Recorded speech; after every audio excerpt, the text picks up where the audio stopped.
মৰমৰ ছাত্ৰ-ছাত্ৰীসকল, মৌলিক উৎপাদক আৰু বিভাজ্যতা মানে চেপ্টাৰ 7 সেইটো। সেই চেপ্টাৰ 7 আৰু কেইটামান অংক আমি আজি কৰিম। মানে ভিডিঅ' 2 হ'ব এইটো আমাৰ এই চেপ্টাৰৰ। গতিকে তোমালোকে লক্ষ্য কৰি থাকিবা। কুৱেশ্যন নম্বৰ 6, তলৰ কোন কেইটা সহমৌলিক নহয়? সহমৌলিক। এই সহমৌলিক কথাটো মই তোমালোকক এক্সপ্লেইন আগত কৰি দিছোঁ। তাৰপিছতহে তোমালোকক মই অংক বুজাইছোঁ। সহমৌলিক মানে কোপ্ৰাইম। তোমালোকে চাবা 3 আৰু 4 আমি লৈছোঁ। গতিকে 3ৰ দুটা উৎপাদক হ'ব। কি উৎপাদক হ'ব? 3, 3 এইটো। আৰু 4ৰ ক্ষেত্ৰত 2 2 4 আৰু 4 1 4। এতিয়া তোমালোকে এই দুটাৰ পৰা এটা বস্তু লক্ষ্য কৰিব পাৰিছানে নাই? মই দেখাই দিছোঁ। এই 3 যে আমাৰ আছে, এই 3ৰ দুটা উৎপাদক, এটা হ'ল 3 আৰু আনটো হৈছে 1। 4ৰ কিন্তু 3টা উৎপাদক, ইয়াত 2, 4 আৰু 1। গতিকে এই দুটাৰ মাজত কমন উৎপাদক কোনটো আছে? কমন মানে দুটাতে থকা এটাই আছে আমাৰ, এইটো 1 আৰু 1, আৰু বাকী একো নাই। যদি দুটা সংখ্যাৰ যদি মাথো মানে কমন উৎপাদক, সাধাৰণ উৎপাদক যদি 1 হয়, তেনেহ'লে সংখ্যা দুটাক সহমৌলিক কোৱা হয়। তেনেহ'লে ইয়াত আমাৰ কি হ'ব? 4 আৰু 3 যে আছে, এই দুটা হ'ব আমাৰ সহমৌলিক, কিয়নো ইহঁতৰ সাধাৰণ উৎপাদক মাথো 1। কিন্তু তোমালোকৰ কুৱেশ্যনত কি সুধিছে? হয়তো তোমালোকে গমে পাইছে। এতিয়া মই কি বুজাবলৈ চেষ্টা কৰিছোঁ। সহমৌলিক নহয় বুলি কৈছে। সহমৌলিক কোন কেইটা সহমৌলিক সংখ্যা? তলৰ কোন কেইটা সহমৌলিক সংখ্যা? কোন কেইটা? আচ্ছা, কোন কেইটা যদি হৈছে সহমৌলিক হ'বৰ হ'লে তেনেহ'লে মাথো 1 উৎপাদক হ'ব লাগিব, নাই? তেনেহ'লে 1 যদি উৎপাদক হয়, তেনেহ'লে কোনটোৰ হ'ব? তোমালোকে চাবা 8 আৰু 25, নাই? এইটো আমাৰ ৰাইট এনচাৰ। কিয়নো ৰাইট এনচাৰ বুজাই দিছোঁ। কাৰণ হ'ল আমাৰ 8ৰ আমাৰ উৎপাদক কেইটা আছে? 1 × 8 তোমালোকে লিখিব পাৰা। তাৰপিছত 2 4 জাৰ 8 লিখিব পাৰিলা। তাৰমানে আমাৰ 8ৰ উৎপাদক হ'ল 1 2 4 8। কেইটা হ'ল? ইয়াত 4টা উৎপাদক আছে। ঠিক তেনেকৈ 25ৰ তোমালোকে উৎপাদক লিখিব পাৰা। 25 1 × 25 আৰু 5 5 × 25। গতিকে এই দুটাৰ ভিতৰত আমাৰ মাথো এটাই উৎপাদক আছে, সাধাৰণ উৎপাদক আছে, সেয়া হৈছে 1। যিহেতু এই দুটাৰ সাধাৰণ উৎপাদক 1, গতিকে এইটোৱেই হ'ব আমাৰ সহমৌলিক সংখ্যা। অপশ্যন 1টোৱে ৰাইট। এতিয়া নেক্সট তোমালোকক মই দেখাই দিছোঁ কুৱেশ্যন নম্বৰ 2। কুৱেশ্যন নম্বৰ 2টো দেখাই দিয়াৰ আগতে তোমালোকে অলপ ৰ'বা, মই এইখিনি মুচি দি লৈছোঁ।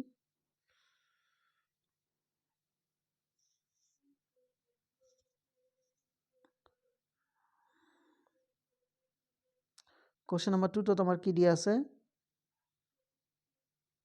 163 × ৰ'বা, মই অলপ ডাঙৰ কৰি লৈছোঁ।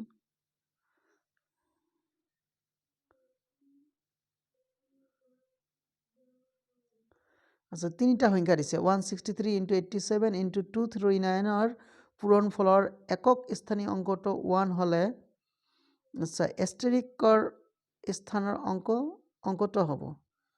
আচ্ছা, তেনেহ'লে এষ্টেৰিক ইয়াতে তোমালোক বহল কৰি দেখাই দিছোঁ। ৰ'বা, আচ্ছা, 163 তাৰপিছত 87 এষ্টেৰিক 87 লিখা ধৰা নাই।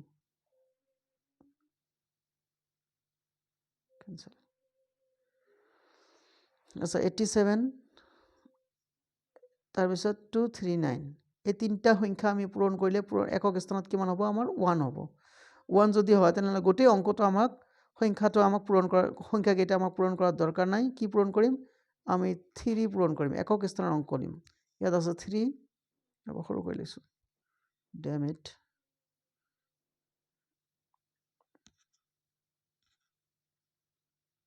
What's wrong, man? কামে কৰা নেকি?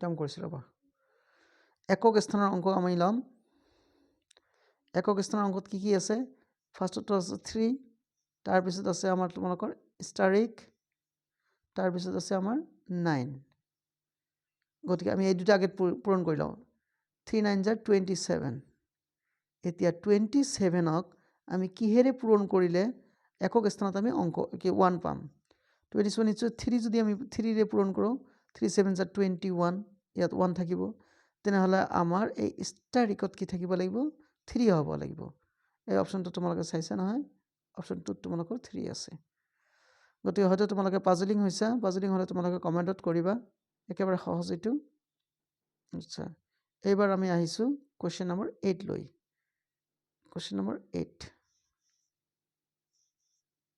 কোৱেশ্চন নম্বৰ 8 কি দিছে 6912 এষ্টাৰিক সংখ্যাটোৰ এই এষ্টাৰিক স্থানত কি হ'ব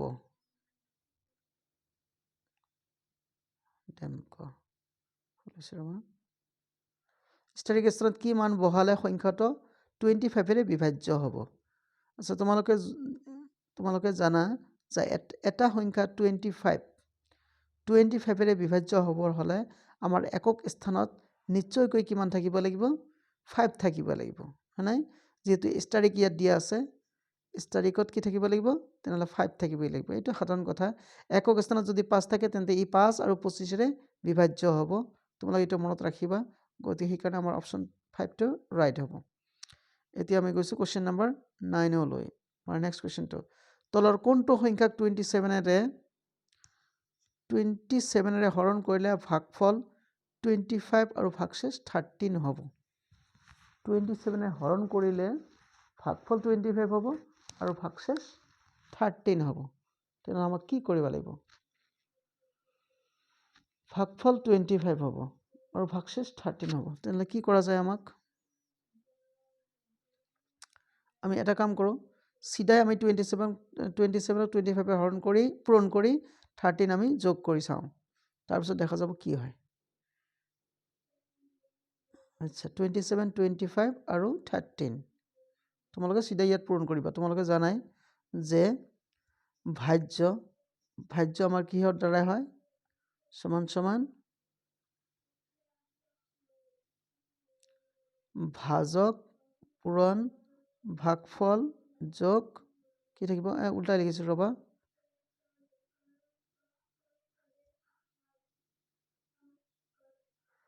ভাজ্য পূৰণ ভাগফল যোগ বাকী ৰিমাইণ্ডাৰ হয় নাই ইয়াত আমাৰ ভাজক আছে তোমালোকৰ 27 ভাগফল আছে আমাৰ 25 আৰু বাকী আছে আমাৰ 13 গতিকে এই আমি অংকটো আমি সলভ কৰি লওঁ তাৰমানে 27ক 25ৰে আমি পূৰণ কৰিম 25 খুব ধামধুম কৰিবা 5 7 * 35 ৰিমেইনিং 3 5 2 * 10 12 + 13 এইটো ঘৰত কাটিলা 2 7 * 14 1 is 3 2 2 * 4 5 তেনেহ'লে কিমান হ'ব ইফালে তোমালোকে 5 লিখিলা আৰু ইয়াত 7 লিখিলা আৰু ইয়াত 6 লিখিলা তেনেহ'লে 6 7 5টো হ'ল আমাৰ এই দুটাৰ পূৰণফল লগতে তোমালোকে 13টো যোগ দি দিলা 13টো যদি আমি যোগ দিওঁ কিমান হ'ব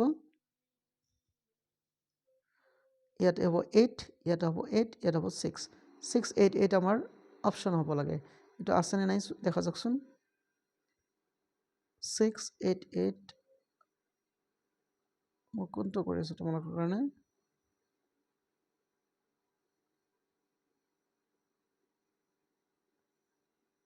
এইটো কেই নম্বৰত গৈছোঁ মই আচ্ছা 9 নম্বৰটো গৈছে নহয় তেনেহ'লে আমাৰ 6 8 8 অপচনত আছেনে আছে নিশ্চয় আছে ক'ত আছে এই 4 নম্বৰটোত গতিকে 4 নম্বৰটো হ'ব তোমালোকৰ আনচাৰ এতিয়া তোমালোকে কোৱেশ্চন নম্বৰ 10টো লৈ চোৱা কোৱেশ্চন নম্বৰ 10 কিছু তলৰ কোনটো মৌলিক সংখ্যা নহয় আচ্ছা মৌলিক সংখ্যা নহয় বুলি কৈছে তোমালোকে সিধা ইয়াত লিখিবা 33 3 ঘাৰং 33 হয় তোমালোকে গমে পোৱা এইটো তাৰপিছত এতিয়া নেক্সট কোৱেশ্চন লৈ যাওঁ আমি কোৱেশ্চন নম্বৰ 11 কোৱেশ্চন নম্বৰ 11ত কি দিয়া আছে যদি এই সংখ্যাটোত সংখ্যাটো 9 আৰু 3ৰে বিভাজ্য তেন্তে এই ষ্টাৰিক স্থানত সংখ্যাটো হ'ব আচ্ছা সংখ্যা এটা 9 বা 3ৰে কেতিয়া বিভাজ্য হয় তোমালোকে জানানে নাজানিলে মই বুজাই দিছো ৰবা তাৰ কথা এখিনি মচি লৈছো let's me erase it out আচ্ছা মচিছে এটা সংখ্যা আমাৰ 9ৰে বিভাজ্য আচ্ছা মই যেতিয়া কৰি দিছো তেতিয়া কৰি থাকোতে তোমালোকে গম পাবা বিভাজ্যতাৰ কন্ডিশনটো 11 নম্বৰটোৰ কথা কৈছো মই আচ্ছা আমাৰ সংখ্যাটো কিমান আছে 970808 ষ্টাৰিক 3 আছে আমি অংক কেইটা যোগ কৰিম নাই অংক কেইটা যোগ কৰি আমি চাও কি পোৱা যায় আচ্ছা ইফালে 9 + 7 + 8 + 3 কিমান হ'ব শর্টকাট যোগ কৰিবা 9 + 7 + 3 10 10 + 9 + 8 17 17 আৰু 10 27 আচ্ছা তোমালোকে নিশ্চয় গম পাইছা 27 আমাক 3ৰে বিভাজ্য হয় গতি 27 আমাৰ 9ৰো বিভাজ্য হয় গতিকে অটোমেটিক্যালি এই অংক কেইটাৰ যোগফল আমাৰ 27 হৈছে আমাৰ 9ৰে বিভাজ্য হৈছে তেনেহলে ইয়াত মাত্ৰ যদি আমি 0 সোমাই দিওঁ এইটো জায়গাত যদি আমি 0 বহাই দিওঁ কামটো আমাৰ হৈ যায় সংখ্যাটো আমাৰ সম্পূৰ্ণ হয় গতিকে তোমালোকে অপচন 11 ৰ 1 চাবা 0 আছে তেনে এইটো আমাৰ আনসাৰ আৰু এটা অংক মই তোমালোকক কৰি শেষ কৰি দিছো ভিডিওটো দীঘলীয়া হৈ আছে